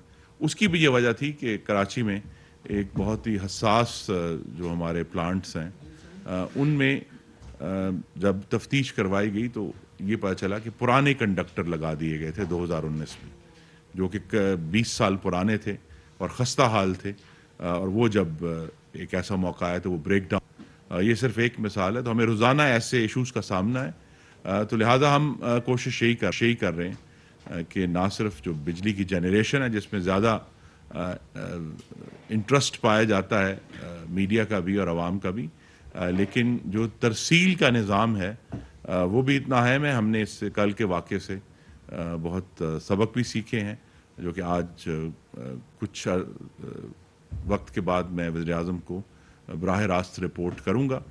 लेकिन अल्लाह ताला का बहुत करम है कि अब बिजली का निज़ाम मुकम्मल तौर पर बहाल है और उसकी हम निगरानी कर रहे हैं और इस बात को यकीनी बना रहे हैं कि ऐसा वाक़या इंशाअल्लाह अब दोबारा ना हो, और वो जो इन्वेस्टमेंट्स हमें करनी है ना सिर्फ लाइनें बिछाने में बल्कि उनकी सेफ्टी के लिए वो हम करें। इस वक्त पाकिस्तान में जो सेफ्टी का वाहिद मैकेनिज़्म है वो जो सीपैक के तहत लाहौर मटियारी लाइन बिछाई गई थी हाई वोल्टेज, उसके अंदर कुछ प्रोटेक्शन मैकेनिज़्म है जिसका हमने अक्टूबर में फ़ायदा भी उठाया था और वो ब्रेक डाउन जो है उसको एक जोग्राफियाई तौर पर महदूद कर लिया था। लेकिन ये कि इसको हमें जो जदीदियत लेकर आनी है उसमें कुछ रुकावट आई पिछले 4 साल में, लेकिन अब इसमें जो हमारे नेक्स्ट मंसूबे होंगे तो ये सेफ्टी मैकेनिज़्म भी इस बात को यकीनी बनाने की कि अगर ऐसी कोई ख़राबी पैदा भी होती है निज़ाम में तो उसको वहीं महदूद कर लिया जाए, उसको इंसुलेट करके आप वहीं रोक लें ताकि ये आगे तक ना आए। तो हम इस पर भी कोशा हैं और अल्लाह ताला के करम से तमाम ग्रिड स्टेशन पाकिस्तान के बहाल हैं अक्रॉस द कंट्री। कराची में हम जो उनको 1100 मेगावाट आम तौर पे रूटीनली देते हैं वो भी इंशाअल्लाह हम प्रोवाइड करना शुरू कर देंगे, तो कराची में भी मुकम्मल तौर पर बहाली बहुत जल्द हो जाएगी। मैं आपका बहुत शुक्रिया।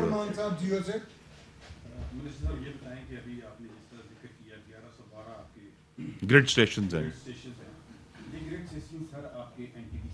जी जी, इनसे सार्फिन को लेना देना उस टाइम तक कुछ नहीं होता जब आपकी जो डिस्ट्रीब्यूशन कंपनी है उसकी ग्रिड स्टेशन तक बिजली न जाए, या आपके सारे के सारे ग्रिड स्टेशन जो डिस्कोज होते हैं आप इस चीज़ को श्योर करते हैं कि तमाम सार्फिन को डिस्को लेवल पर बिजली तकसीम कर कंपनी की सतह पर उनके घरों में बिजली जा रही है? जी, जैसा मैंने कहा 5:15 बजे कोयटा इलेक्ट्रिक सप्लाई कंपनी को फाइनली रिस्टोर कर दिया गया था मुकम्मल तौर पे, तो लिहाजा अब डिस्ट्रीब्यूशन के लेवल पे जहाँ जो हमारी 10 तरसीलकार कंपनियाँ हैं पूरे मुल्क में वहाँ तक बिजली पहुँचा दी गई है।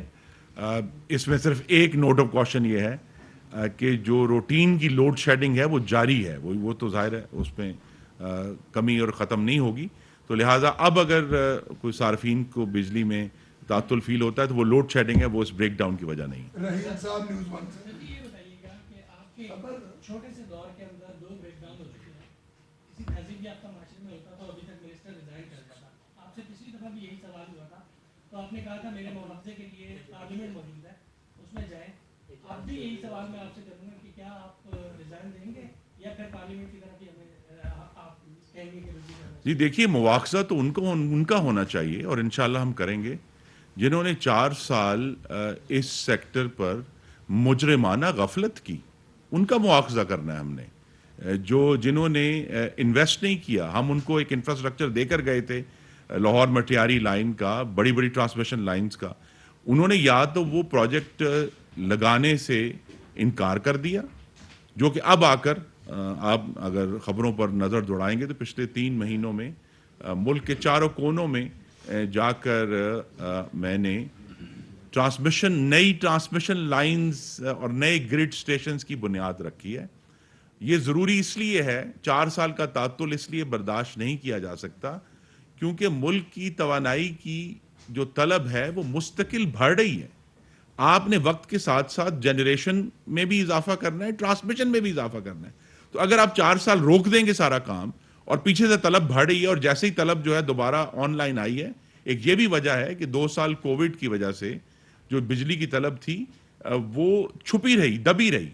तो जैसे ही पिछले साल में 2022 में खासतौर पे गर्मियों में सिस्टम सारा ऑन हुआ है, तो वो 4 साल की नाअहली, नालायकी और मुजरमाना गफलत जो है वो आवाम के सामने खुलकर आ गई, और कल भी उसका एक नज़ारा आपने देखा है। सिस्टम अपग्रेड करते हैं इस वक्त जो सिस्टम में सरमायाकारी चाहिए मटियारी के अलावा, मजबूरी तौर पे बता सकते हैं कि इसमें कितनी इन्वेस्टमेंट इस वक्त फौरी तौर पे चाहिए? देखिए 80 अरब रुपए के प्रोजेक्ट्स की का संगे बुनियाद तो मैंने पिछले चंद महीनों में रखा है। मतलब इस्लामाबाद के करीब जो है मायरा ग्रिड स्टेशन, जो बहुत पहले बन जाना चाहिए था क्योंकि उसने सारी जो शमाल से आने वाली नई पन बिजली होगी उसको वहाँ उसने आके गैदर होना है, उसका कोई इंतज़ाम नहीं किया गया। इसी तरह सीपैक के तहत जो है और दूसरे जो प्रोजेक्ट्स हैं दयामीर भाषा और दासू के लिए, उसके लिए बानसहरा में एक बहुत बड़ा ग्रिड स्टेशन बनना है, जिसका इंशाल्लाह संगे बुनियाद वज़ीर आज़म रखेंगे चंद हफ्तों के बाद। इसी तरह जो है हमने जहां मीरपुर ख़ास में नए ग्रिड स्टेशन का आगाज़ करना है, ज़ोब में करना है, मैं फैसलाबाद में और लाहौर में नए ग्रिड स्टेशन, ये नए ग्रिड स्टेशन वो हैं जो बहुत 4 साल पहले के प्लान थे, उनके ऊपर कोई काम नहीं किया और अब आकर हमने दोबारा उनके ऊपर वो काम शुरू किया है, उसको पुश किया है। तो ये जब ग्रिड स्टेशन जो हैं वो वक्त के साथ इंशाल्लाह अगले 24 से 36 महीनों में ऑनलाइन आएंगे, तो सिस्टम की जिसे हम अंग्रेजी में कहते हैं रोबस्टनेस, उसके अंदर जो ताकत है वो बहुत ज़्यादा पहले से बढ़ जाएगी। जी जी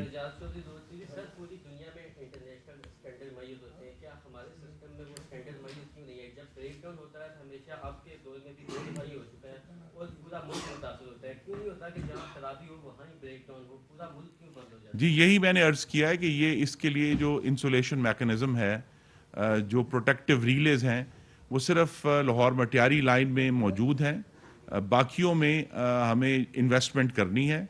और इसी तरह जो कल का एक सबक ये है कि सिर्फ तरबेला के ऊपर मुकम्मल तौर पर अब इतना बड़ा सिस्टम चूँकि वसी हो रहा है और इंशाल्लाह वसी होगा, तो इस वसी सिस्टम में हमें मुल्क के वस्त में भी, जिसे टेक्निकल ज़बान में कहते हैं जी ब्लैक स्टार्ट, यानी वो पावर प्लांट्स जो आज खुद शुरू हो सकें, वो मुल्क के वस्त में भी एक फैसिलिटी अभी हम उसकी प्लानिंग और प्रपोजल बना देंगे, जिसको इंशाल्लाह अगली हुकूमत में मुकम्मल करेगी। वो यही है कि मुल्क के वस्त में भी एक ब्लैक स्टार्ट फैसिलिटी होनी चाहिए, ताकि इससे पहले कि तरबेला ऑन हो हमारे पास 2 जगहों से हम, क्योंकि अगर आप गौर करेंगे तो मुल्क में जो बिजली की पैदावार है वो शमाल और जनूब में कॉन्सेंट्रेटेड है, बीच में एक स्पेस है खाली जिसमें ट्रांसमिशन लाइंस है, तो दरमियान में भी एक स्पेस चाहिए। ये एक टेक्निकल बात है, इसका हम इंशाल्लाह हमने इस काम शुरू कर दी। इसमें कोई शक नहीं कि आप ऑनेस्ट मिनिस्टर हैं, वो आप फॉरेन अफेयर्स में हो, डिफेंस में हो या अब हैं, लेकिन अभी आपने एक सवाल के जवाब में कहा कि जो थे शैतान इमरानी की वजह से प्रॉब्लम है। जब आप 2013 में पीपल्स पार्टी की हुकूमत गई थी तो आप कहते थे राजा रेंटल की वजह से प्रॉब्लम, आपने बेल आउट कर दिया बारगा को भी, चेयरमैन बारगा को भी, सबको।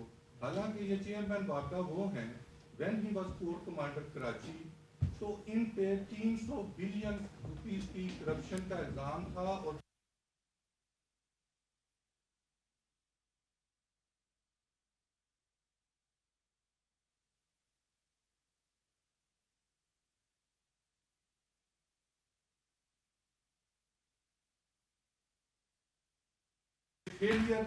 आप पिछली गवर्नमेंट, फिर उससे पिछली गवर्नमेंट पे डॉल।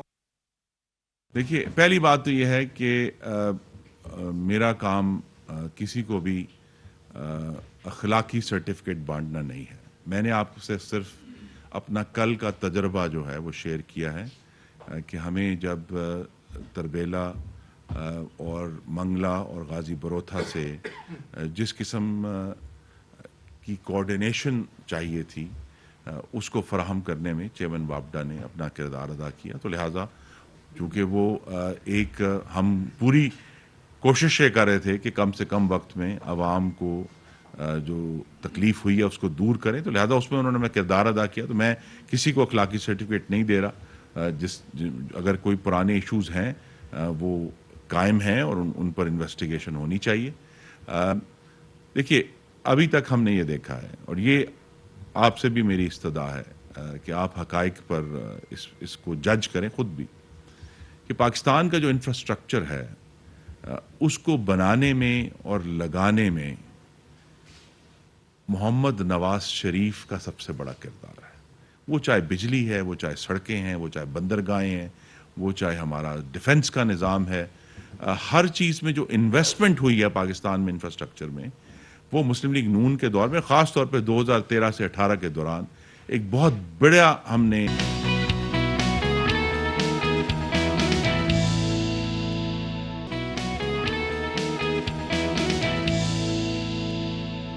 जी जनाब। तो welcome back after the break. और देखा ना खांसी, अच्छा ये बेचारे ने जानबूझ के नहीं खांसा, ये मसला है।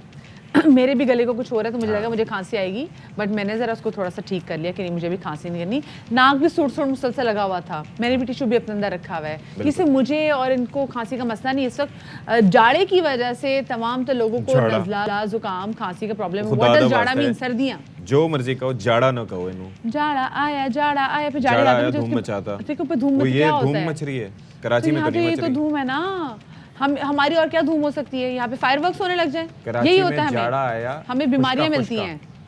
ठीक है, जैसे डस्ट उड़ती है, लो जी छींकों का सिलसिला जारी हो जाता है। मतलब कोई अच्छी चीज हमारे साथ नहीं होती है, और हमारे लिए ये छोटी छोटी सी खुशियां जो कि हम सेलिब्रेट कर लेते हैं कि छींक आ गई, चलो जी डस्ट है, छींक आ गई हमें, ठीक है चलो ठंडी हवा चली, चलो जी साथ में नाक बहने लग गई। कि आजकल अगर आप वॉक करने के लिए रात के टाइम निकले तो उस वक्त काफ़ी वो गर्द आलूद हवाओं की वजह से भी प्रॉब्लम होती हैं, और जाहिर है कि एयर क्वालिटी इंडेक्स हमारा वैसे भी नहीं बेहतर। तो बात कर लेते हैं, हमारे साथ ENT स्पेशलिस्ट डॉक्टर सैल अमीर स्टूडियोज़ में मौजूद हैं, और खासी देर से बिजली के मामलात पर भी वो गौर कर रहे थे। अच्छा मुझे ये बताएं, ये अभी ख़ास तौर पर विंटर्स में, ये खुश्क विंटर्स में होता है ऐसा कि जब बारिश ना हो रही हो तो ज़्यादा मसाइल होते हैं? या ये इसका मसला ये होता है कि जब सर्दियाँ होती हैं तो हमारा टेम्परेचर ड्रॉप होता है, तो जो हवा होती है वो इतनी हीट नहीं होती, जो पोल्यूटेंट्स होते हैं गाड़ी के, फैक्ट्रीज़ के, वो हवा ज़मीन के ऊपर एक लेयर बना के बैठ जाते हैं। अब होता है ये, वी ब्रीथ दैट एयर, जब सूरज की हीट आती है it rises up and it एक मसला, जब आप करंट अफेयर्स के शो में आए होते, मॉर्निंग शो में आए होते, तो यहाँ पे ब्रेकिंग बहुत आती है, और अभी की जो ब्रेकिंग न्यूज़ है नाज़रीन के साथ कहते चलें कि पहले हमने जैसे देखा कि पाकिस्तान तहरीक इंसाफ के एक दिन 35 अरकान असेंबली के इस्तीफे मंजूर होते, 2 दिन बाद बाकी 35 अरकान असेंबली के इस्तीफे मंजूर हुए 70 होने के बाद, उसके बाद जब मजीद जो रह गए थे जी 43 उनके इस्तीफे मंजूर कर लिए स्पीकर कौमी असम्बली ने। हालांकि कल हम आपको बता रहे थे कि किस तरह से उन्होंने ईमेल भी की, फिर उन्होंने घर भी जाने की कोशिश की, स्पीकर कौमी असम्बली के घर गए, फिर इलेक्शन कमीशन के पास गए, हासिल करने की कोशिश की कि किसी तरीके से पता चल जाए। इलेक्शन कमीशन भी गए, लेकिन अभी ये है कि स्पीकर साहब ने उनके मजीद 43 अरकान के इस्तीफे मंजूर कर लिए हैं एज ऑफ नाउ। तो ये जो हमारे मुल्क में सियासी बहरान है जी, ये थमने का नाम नहीं ले रहा। पहले मुझे समझ में नहीं आ रही थी कि पहले राजा परवेज़ अशरफ साहब कह रहे थे कि वो एक एक करके तमाम कौमी असम्बली के जो अरकान हैं उनको एक एक करके बुलाएंगे, उनसे वजह पूछेंगे, फिर जब वो तसल्ली तशफ़ी हो जाएगी तब वो इस्तीफे मंजूर करेंगे। लेकिन फिर एक साथ ये 3 तरीके से, मतलब अजहर फारूक साहब हमारे साथ मौजूद हैं, उनसे पूछ लेते हैं। अजहर फारूक बताइएगा ये क्या मामला है? वो तो घर तक पहुँचने को तैयार थे, इलेक्शन कमीशन भी चले गए, हुआ क्या, ये कैसे मंजूर हो गए? जी हाँ, ये स्पीकर कौमी असम्बली ने तकरीबन ये 4 मराहल में PTI के तमाम अरकान के इस्तीफे मंजूर कर दिए हैं। गुज़श्ता रोज़ तो PTI के जो बाकी मंद अरकान थे, 43 अरकान थे, उन्होंने ये फैसला किया था कि वो अपने इस्तीफे वापस लेंगे, और इस हवाले से उन्होंने इलेक्शन कमीशन को भी दरख्वास्त दे दी थी, जबकि स्पीकर कौमी असम्बली से मुलाकात करने की कोशिश की, लेकिन स्पीकर कौमी असम्बली ने मुलाकात करने से उनके साथ गुरेज किया था। लेकिन इसके बावजूद स्पीकर कौमी असम्बली ने उनके जो बाकी मंदा इस्तीफे थे 43 अरकान के, वो आज इस्तीफे मंजूर कर लिए हैं। पहले मरहले में 11 अरकान के इस्तीफे मंजूर हुए थे, उसके बाद 35 अरकान के 2 मराहल में इस्तीफे मंजूर हुए, जबकि अब बाकी मंद इस्तीफे भी मंजूर हो चुके हैं। अगरचे PTI अरकान ने गुज़श्ता रोज़ इलेक्शन कमीशन को दरख्वास्त भी दे दी कि उनके इस्तीफे मंजूर ना किए जाएँ और तौसीक ना की जाए इलेक्शन कमीशन की जानिब से। अब स्पीकर ने ये इस्तीफे मंजूर करके इलेक्शन कमीशन को भेज दिए हैं। देखना यह है कि इलेक्शन कमीशन अब उस दरख्वास्त पर कोई फैसला करता है, अमल करता है या नहीं। अच्छा अज़हर साहब ये कहेगा कि कल जब स्पेसिफिकली हम देखा कि वो स्पीकर कौमी असम्बली के घर पे भी गए, वहाँ पे मौजूद नहीं थे, फिर वो इलेक्शन कमिश्नर के यहाँ भी गए, फिर वहाँ पे भी कोई ख़ास सुनवाई नहीं, because he was also not there. तो क्या बाकायदा तौर पे जो इनकी एप्लीकेशन थी वो मौसूल हो गई थी? जी, स्पीकर कौमी असम्बली को तो मौसूल नहीं हुई थी, क्योंकि स्पीकर कौमी असम्बली ना तो पार्लियामेंट में थे, असम्बली स्पीकर चैम्बर में थे, और ना ही घर पर उन्होंने मुलाकात की थी इन अरकान से। लेकिन इलेक्शन कमीशन को बाकायदा तौर पर दरख्वास्त दे दी गई थी PTI अरकान की तरफ से कि अगर स्पीकर कोई इस्तीफे मजीद एक्सेप्ट करके इलेक्शन कमीशन को भेजते हैं तो उनको। चलिए जी, अज़हर फारूक हमारे साथ ही मौजूद रहेगा। फवाद चौधरी साहब हमें ज्वाइन कर रहे हैं, उनसे ज़रा जान लेते हैं। फवाद साहब, आप लोगों ने तो हर कोशिश कर ली, आप स्पीकर साहब के घर जाने को तैयार थे, इलेक्शन कमीशन जाके आपने बता दिया कि जी डी नोटिफाई ना करें, ये तो स्पीकर साहब ने बात ही नहीं सुनी और अब फिर से इस्तीफे मंजूर कर लिए, ये क्या हुआ है? पहली बात तो वकार, मुझे लग रहा है कि आज पूरा मॉर्निंग शो मेरे साथ ही हो गया। हाँ जी आज आप हमारे तीसरे एंकर हैं। तीसरा एंकर बन गया मैं आज। हमारे साथ कनेक्टेड हैं, बिल्कुल सही कहा आपने। Always it's always a player to be with both of you. देखिए बात यह है कि ये दिन से एक तमाशा लगा हुआ था, अगर आपके साथ है पार्लियामेंट्री ये कवर करते हैं, मतलब इन्होंने सबसे बड़े ऐवान का जो मजाक बनाया है उसका दुनिया की तारीख में मिसाल नहीं मिलती। इन्होंने जब पता करा कि पीटीआई के 45 लोग जो हैं वो लेने आ रहे हैं इस्तीफे वापस, इन्होंने पार्लियामेंट को कहा कि शॉर्ट सर्किट हो गई है और पूरी पार्लियामेंट को 3 दिन के लिए बंद कर दिया। जी जी। आप उसके बाद स्पीकर साहब जो हैं वो इस तरह भागते हैं जब इनको पता चलता है कोई आ रहा है, तो ये पहला मौका नहीं है, कम से कम 5वीं दफा स्पीकर साहब ने जूते छोड़ के ही अपने दफ्तर से जो है वो दौड़ लगा दी। और पता नहीं, मुझे तो शक है इन्होंने अंदर कुछ सुरंग भी बनाई हुई है, उधर से निकल जाते हैं बाहर। तीसरा जो बड़ा इशू है, देखो अब आप देखिए 40% इस पार्लियामेंट में अब नुमाइंदा नहीं रही, खाली है नशिस्तें, 40% नशिस्तें इस पार्लियामेंट की खाली है। इस इकदाम से हुकूमत ने इंतखाबात की तरफ कदम बढ़ा दिया है। हम समझते हैं कि देखो इस वक्त अगर ये इलेक्शन कराए तो इसका मतलब ये है आपको 15 से 18 अरब रुपया चाहिए इन इलेक्शन के लिए। जी जी। उसके बाद आपको 45 अरब रुपया चाहिए प्रोविंशियल इलेक्शन के लिए। ये सारे इलेक्शन आप करवा लें और 4 महीने बाद दोबारा हम 70 अरब रुपया खर्च करेंगे इलेक्शन कराने के लिए। तो ये बिल्कुल एक फवाद साहब, अभी तो उन्होंने प्री इलेक्शन अखराजात के लिए 18 अरब जारी भी कर दिए हैं। सोचें मुल्क की हालत ऐसी है, फिर भी ये हाँ नहीं ये करेंगे, ये सब कुछ करेंगे, इनको तो परवाह ही नहीं है, इनको जो जितना भी चल रहे हैं। लेकिन ये एक अहमकाना बात है, पाकिस्तान में इदारों के ऊपर वैसे ही एतमाद जो है वो बड़ा लो है इस वक्त। और ये पार्लियामेंट को तो आप लोग रोज प्रोग्राम करते हैं, आप लोग रोज देखते हैं, आप लोगों ने कभी रेफर ही नहीं किया कि कोई डिसीजन है जो पार्लियामेंट की तरफ हो रहा है और पार्लियामेंट के ऊपर फोकस आपने किया। तो इसका मतलब यह है कि पार्लियामेंट जो है, नेशनल असम्बली जो है, नेशनल असम्बली तो बिल्कुल इररिलेवेंट हो गई है, रबर स्टैम्प हो गई है। तो हम तो सिर्फ जानना चाहते थे ये जो हरकतें कर रहे हैं राजा रियाज को बचाने के लिए, वो इसलिए कर रहे हैं कि शहबाज शरीफ के ऊपर एतमाद का वोट आए। इनके पास अब 172 लोग नहीं है असेंबली में। ये कर रहे हैं कि ये चूंकि एमकेएम ने भी इनको कह दिया, इनकी अपनी लड़ाइयां बढ़ गई, तो ये उससे बचने के लिए अब लोटों के वोटों के सहारे पे ये हुकूमत करना चाहते हैं और राजा रियाज को बचाना चाहते हैं। उसके लिए इन्होंने ये सारा खेल किया है और मैं ये समझता हूँ कि इन्होंने अहमकाना बात की है और इलेक्शन इसके नतीजे में मजीद नज़दीक आ गए। अच्छा फवाद, व्हाट नेक्स्ट नाउ, क्योंकि स्पेसिफिकली आप लोग भी बात कर रहे थे, आप लोग कोशिश थी कि आप लोग वापस इसी हवाले से जो एतमाद की वोट की वजह से आप वापस हाउस में जाएं भी।